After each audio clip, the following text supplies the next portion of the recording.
Assalamualaikum warahmatullahi wabarakatuh. Hello kids, go to see you again in English grade 4. We are going to learn about let's party, date of birth, agreement and disagreement. Quantifier atau penentu jumlah atau pembilang.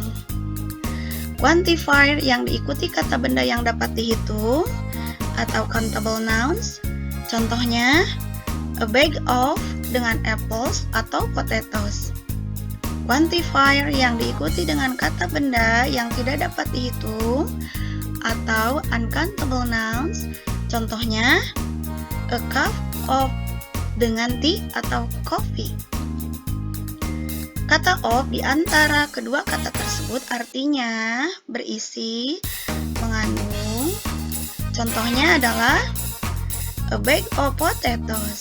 Artinya sekantong atau sebungkus kentang, dan kentang ini adalah kata benda yang dapat dihitung. Contoh selanjutnya, a cup of coffee. Artinya secangkir kopi, atau kopi di sini bermakna kata benda yang tidak dapat dihitung. Contoh selanjutnya, a cup of ini bisa digunakan untuk tea atau coffee atau yang lainnya, atau benda yang tidak dapat dihitung. A bag of bisa kita gunakan untuk kata pears, bananas, potatoes, apple, chicken, atau yang lain-lainnya.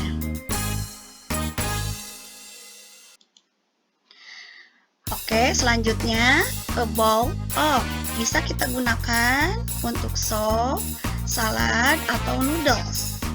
Yang artinya di sini a bowl of itu semangkuk, bisa kita gunakan untuk kata-kata seperti ini ya. Kemudian a glass of atau segelas, contohnya milk, segelas susu, orange juice, milkshake, water.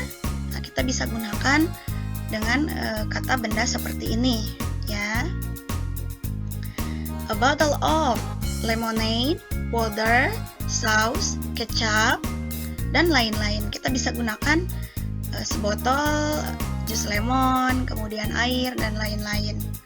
Selanjutnya kita bisa gunakan juga a box of sekotak cakes, kue, eggs, atau telur, coklat, orange.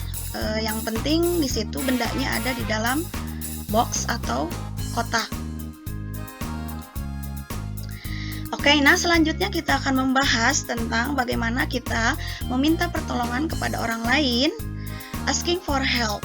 Kita gunakan kata can you, bla bla bla, please. Seperti ini strukturnya. Contohnya adalah Simon wants Stella to open the window. Maka asking for help-nya kita gunakan can you open the window please. Seperti ini kalimatnya, dan strukturnya seperti ini. Cukup jelas? Oke, baik, selanjutnya. Nah, apabila kita ingin bertanya tentang kapan kita lahir, maka kita gunakan pertanyaan seperti ini. When were you born? Jawabannya adalah I was born on the 1st of September 2008. Berarti dia lahir pada tanggal 1 September 2008. Ingat ya, pertanyaannya seperti ini. When were you born? Maka jawabannya seperti di bawah. I was born on the 1st of September 2008. Oke, dapat dipahami? Baik, selanjutnya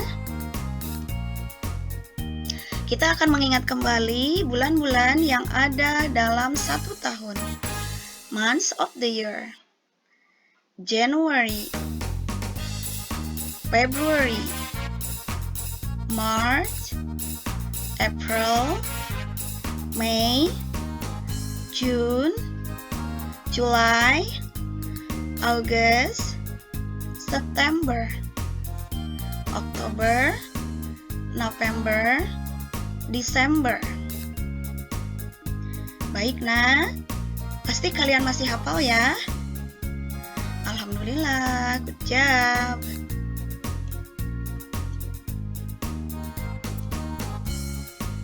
The dates. Nah, sekarang kita menghafal tanggal-tanggal. Ini berhubungan dengan tadi tanggal lahir kita ya, supaya kita bisa menjawab pertanyaan ketika seseorang bertanya tentang kapan kita lahir ya.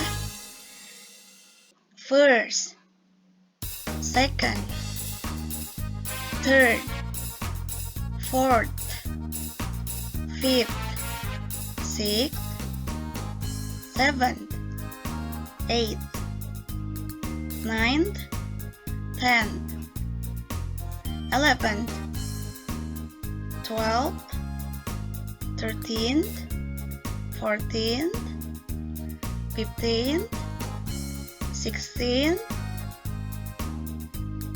17th, 18th, 19th, 20th, 21st, 22nd, 23rd, 24th, 25th, 26th, 27th, 28th, 29th, 30th, 31st, dan lain-lainnya ya.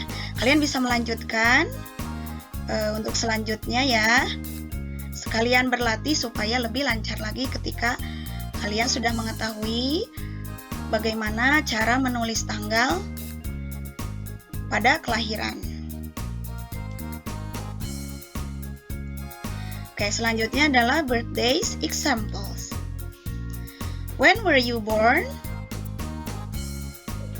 Ini contohnya kita lahir pada tahun 1998, maka kita tulis atau kita ucapkan 1998 ya, 1998. Kemudian 2013, 2013, 1989, 1989. Kemudian tahun 2004, 2004. Example, when were you born? I was born on 2nd of July 1998. Ini salah satu contohnya ya. Oke, ini mudah materinya ya. Mudah-mudahan kalian bisa hafal dan ingat. Silahkan, kuncinya adalah kalian mengulang kembali. Kalau misalnya belum paham, bisa dibuka kembali videonya, dipelajari kembali, dan kalian boleh menanyakan hal-hal yang belum dipahami. Oke, selanjutnya adalah tentang agreement and disagreement.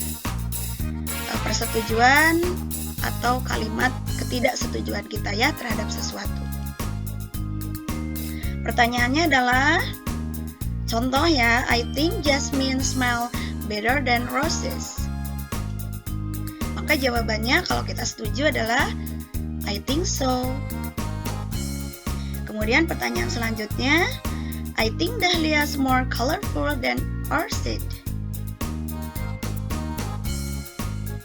Kemudian kalau kita tidak setuju, jawabannya adalah I don't think so. I think orchid are more colorful than dahlias. Perbedaannya di sini ya kelihatan, kalau kita setuju kita bilang I think so. Kalau kita tidak setuju, kita cuma bilang I don't think so. Nah, ini ya perbedaannya. Kemudian kalau kita tidak setuju, berikan alasannya. Ya, kalau kita tidak setuju, berikan alasan setelah kalimat ketidaksetujuan kita.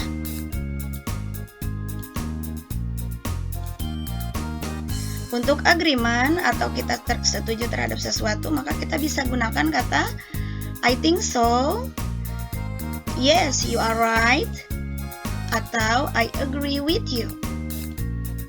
Untuk ketidaksetujuan, kita cukup dengan menjawab I don't think so and I don't agree with you.